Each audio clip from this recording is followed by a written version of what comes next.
Fitness లేదు, form పూర్తిగా కోల్పోయాడు. ఇక రిటైర్మెంట్ ఇచ్చి ఇంట్లో ఉండడమే బెస్ట్. బీసీసీఐ పొగపెట్టక ముందే పద్ధతిగా రిటైర్మెంట్ ఇచ్చి తప్పుకుంటే బెటర్.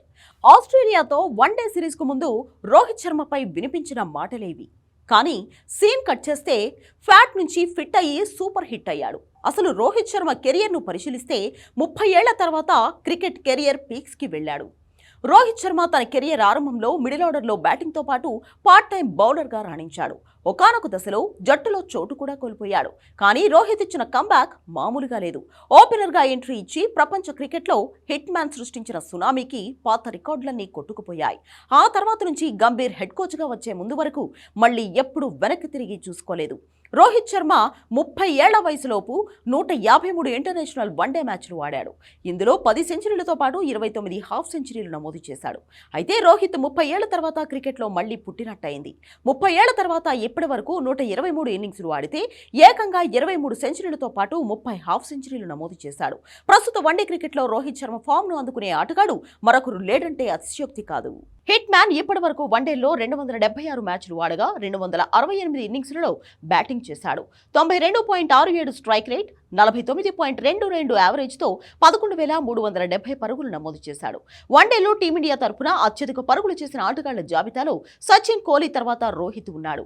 అదేవిధంగా 264 అత్యధిక పరుగులతో ప్రపంచంలో ఏ క్రికెటర్కి సొంతం కాని రికార్డు దక్కించుకున్నాడు. 276 వన్డేల్లో ఓవరాల్గా 33 సెంచరీలు, 59 హాఫ్ సెంచరీలు నమోదు చేశాడు.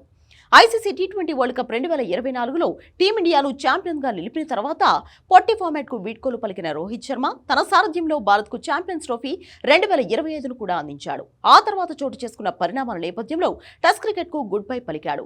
ఐసీసీ వన్డే వరల్డ్ కప్ 2027లో భారత్ను విశ్వ విజేతగా నిలపాలి అనుకున్నప్పటికీ బీసీసీఐ మాత్రం రోహిత్ను కెప్టెన్సీ నుంచి తప్పించి ఆ బాధ్యతలు గిల్కు అందించింది. ప్రస్తుతం వన్డే ఫార్మాట్లోనే కొనసాగుతున్న రోహిత్ శర్మ ఆస్ట్రేలియాపై జరిగిన వన్డే సిరీస్లో అద్భుతంగా రాణించాడు.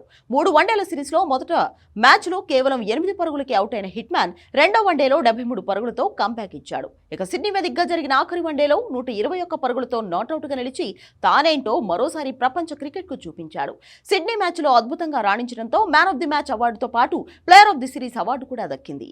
ఐసీసీ వన్డే వరల్డ్ కప్ 2027 వరకు ఉంటాడో ఉండడో అన్న అనుమానాలు మొన్నటి వరకు అందరి మదిలో మెదిలాయి. కానీ ఆసీస్తో వన్డే సిరీస్ తర్వాత రోహిత్ శర్మ ఖచ్చితంగా కొనసాగుతాడు అనే నమ్మకం వచ్చింది.